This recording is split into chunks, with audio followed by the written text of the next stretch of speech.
তো 10:30 নাগাদ পৌঁছে গেছি ওয়াকিন ভিলেজে। ওয়েস্ট বেঙ্গলের বাঙালি একদম বেঙ্গল হাইব্রিড वाले ট্রেকিং শুরু করার আগে সব থেকে গুরুত্বপূর্ণ কাজটা সেরে নিয়েছি, সেটা হচ্ছে পেট পুজো। আর এখানে এসে একদল বাঙালির সাথে দেখা হয়ে গেল। যদিও ওরা আসামের বাঙালি, তাই আমি নিজেকে বলছিলাম আমি ওয়েস্ট বেঙ্গলের বাঙালি। এতদূর পাহাড়ে এসে নিজের ভাষার মানুষ খুঁজে পাওয়ার কিন্তু একটা আনন্দই আলাদা।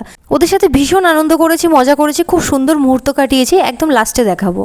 ট্রেকিংয়ে যেতে প্রায় 4 ঘন্টা সময় লাগবে আসতে যেতে, আর নামার পথটা পুরো পাথরের সিঁড়ি। ভেবেছিলাম যে মেঘালয়ে ঠান্ডা থাকবে, তাই একটা এক্সট্রা টপ পরে এসেছিলাম, কিন্তু এখানে এসে হাঁটতে গিয়ে যে অবস্থা হলো, এত গরম যে টপটা খুলতে বাধ্য হলাম। নামার সময় তো খুব সুন্দর তরতর করে নেমে যাচ্ছে, কিন্তু আমি এটাই ভাবছিলাম যে যখন উঠবো ঠিক এই সিঁড়িগুলো পেরিয়েই উঠতে হবে, আর তখন হালাতটা ঠিক কী হবে। যেতে যেতে একটা সুন্দর প্রথমে বাঁশের ব্রিজ পেলাম। এখানে অনেকগুলোই ব্রিজ আছে, বাট এই ব্রিজটা সব থেকে ছোট। এই সময় আমার মনটা একটু খারাপ, কারণ আমার সেলফি স্টিকটা একজন নিয়ে ভেঙে ফেলে। যেহেতু আমি একাই ট্রাভেল করি, তাই আমার ওই স্টিকটা ভীষণ প্রয়োজন।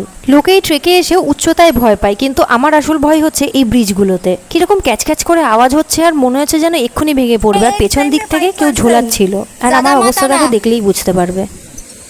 আরে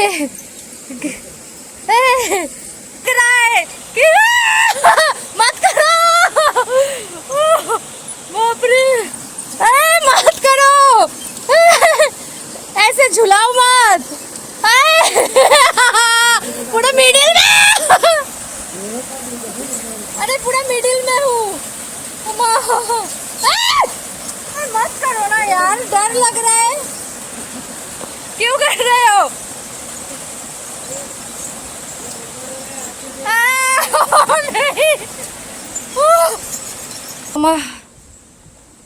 পেছনে কয়েকজন খুব বাজেভাবে ব্রিজটাকে দোলাচ্ছিল, আর জানি না কেন এই ব্রিজে আমার ভীষণ ভয় লেগে গেছিল।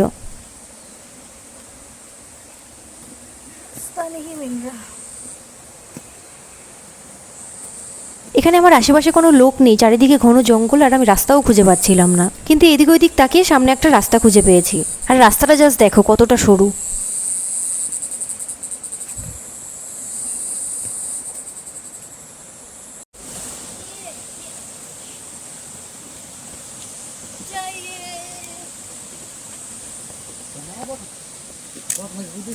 Bamboo and bamboo track.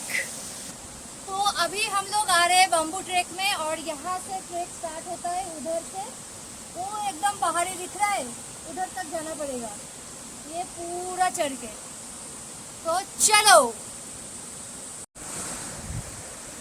अभी तो जा रहे हम यहाँ से। এই জায়গাটা জাস্ট দেখো কত পুরনো দড়ি বাঁধা, একটা ছিঁড়লে পুরো শেষ। আরো থ্রিলিং পার্ট নিয়ে পরবর্তী পর্বে আসছি।